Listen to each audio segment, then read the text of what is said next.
À tous, je me présente très rapidement.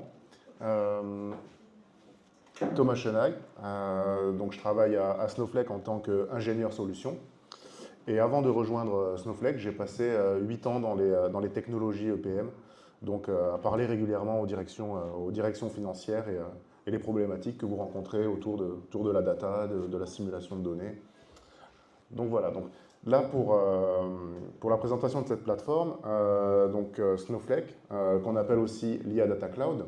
Donc c'est une plateforme data qui va vous permettre de centraliser toutes les données de votre entreprise, que ce soit des données comptables, des données comptables qui sont structurées, mais aussi tout type de données. Donc ça peut être des données au format PDF, des données, euh, des données au format audio. Donc voilà, donc on va pouvoir venir centraliser toutes vos données et nous, on va pouvoir ramener l'IA sur vos données. Donc c'est une plateforme qui va vous permettre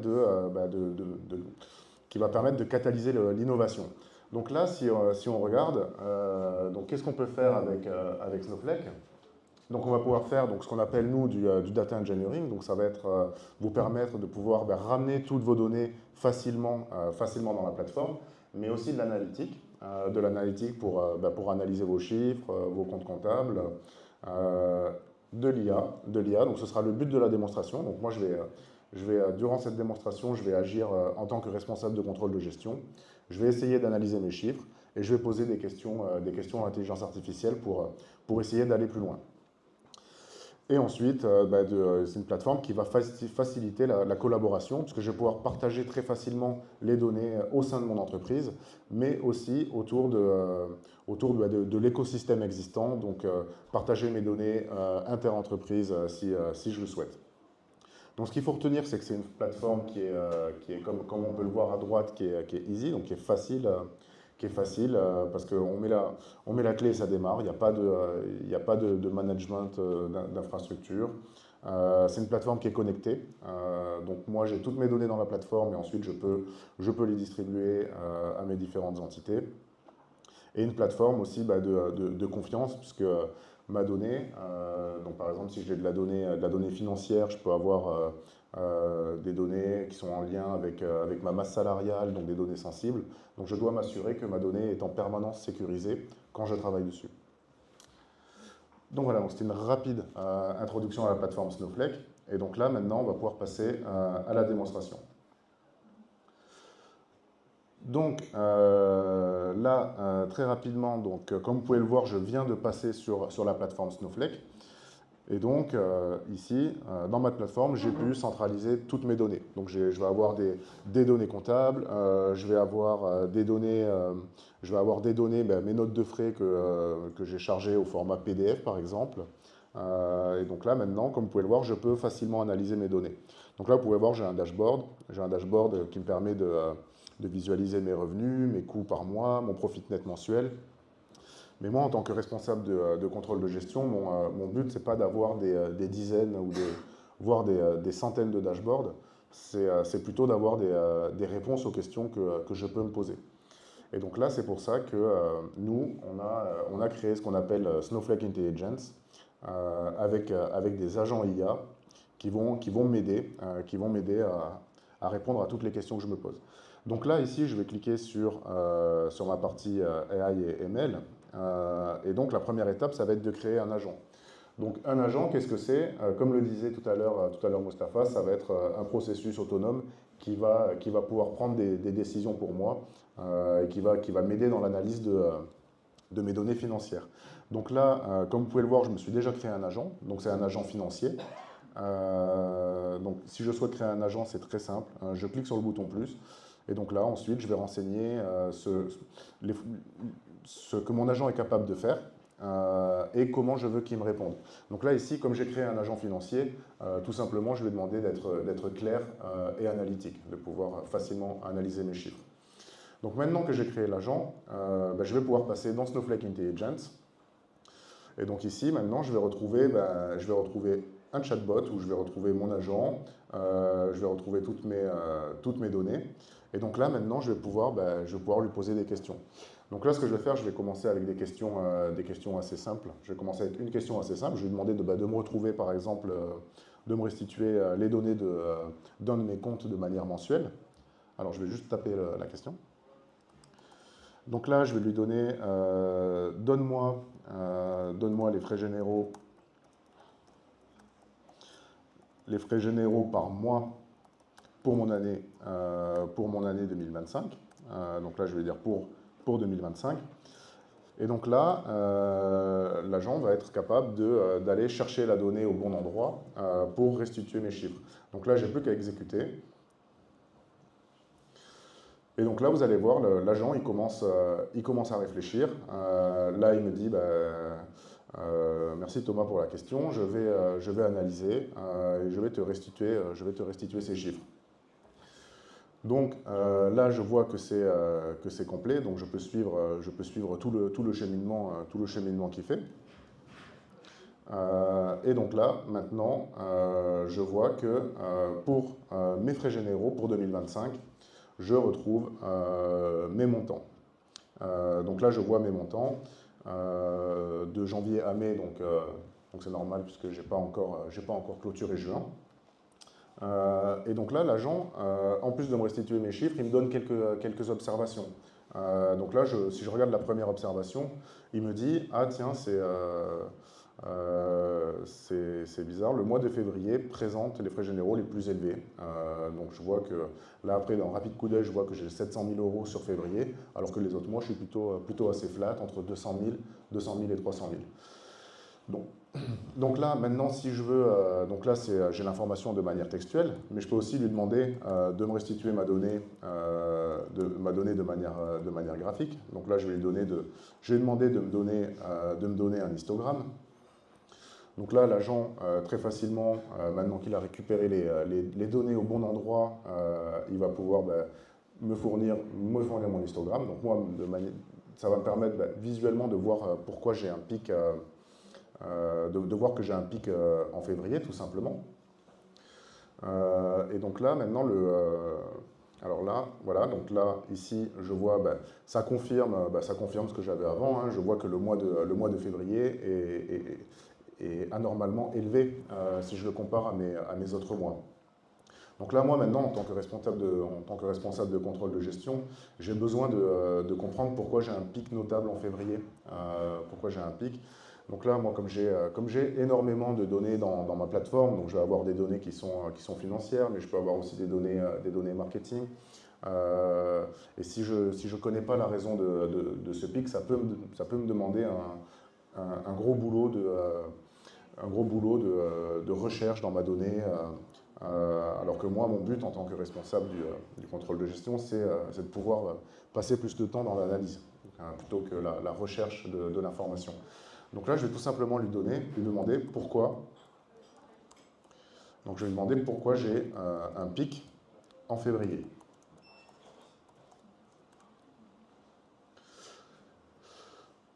Donc voilà, donc là maintenant je lui demande pourquoi j'ai un pic sur le mois de février. Donc là l'agent il va pas aller venir, il va pas juste regarder par exemple ma table où j'ai juste seulement mes données comptables.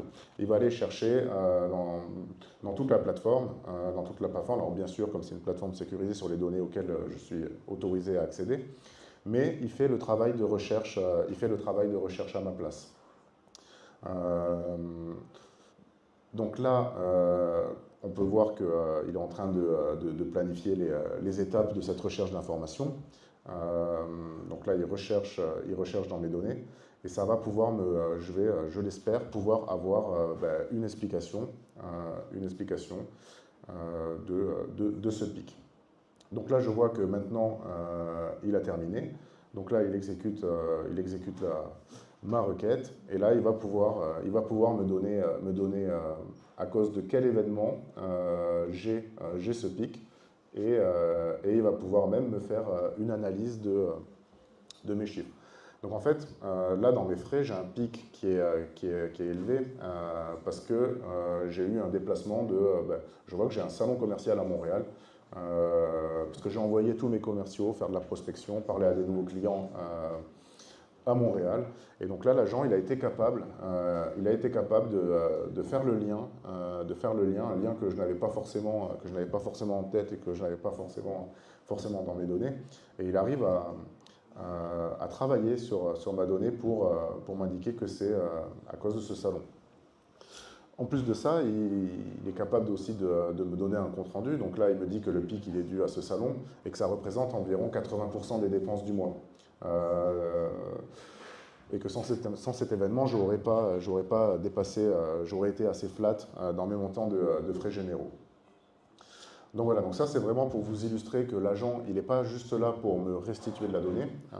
Donc le but, c'est pas juste que je lui demande donne-moi mon chiffre d'affaires avec un histogramme sur 12 mois, mais de comprendre des phénomènes qui peuvent être complexes, donc de le faire travailler sur l'analyse pour m'aider dans mon boulot.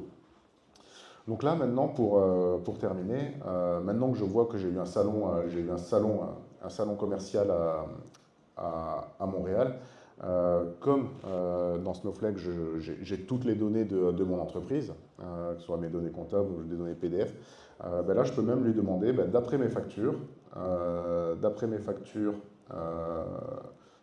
au format, d'après les factures,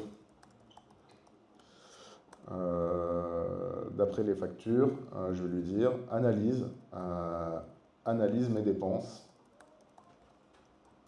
dépenses par ville.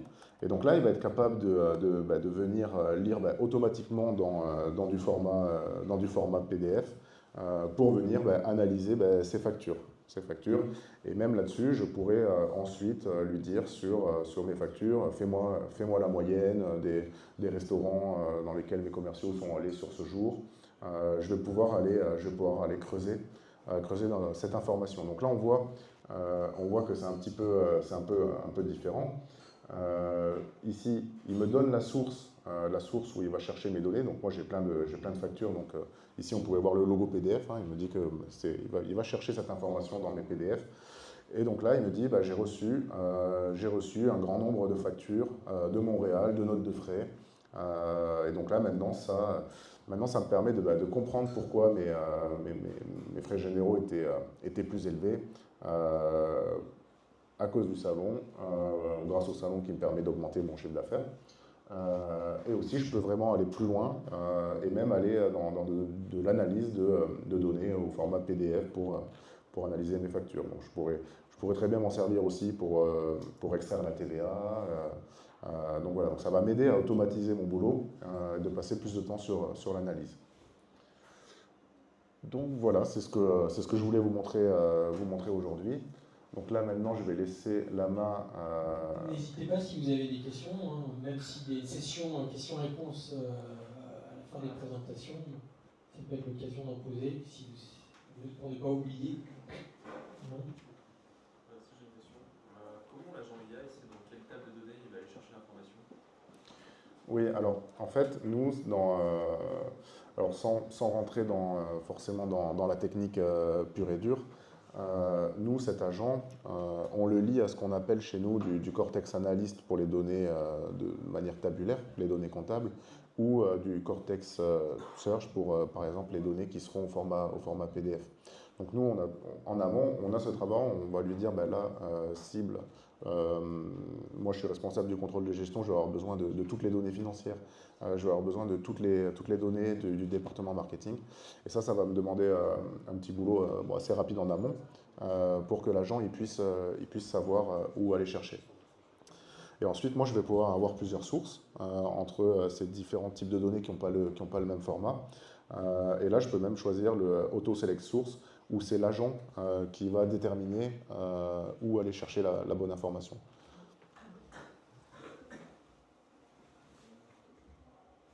D'autres questions? Oui.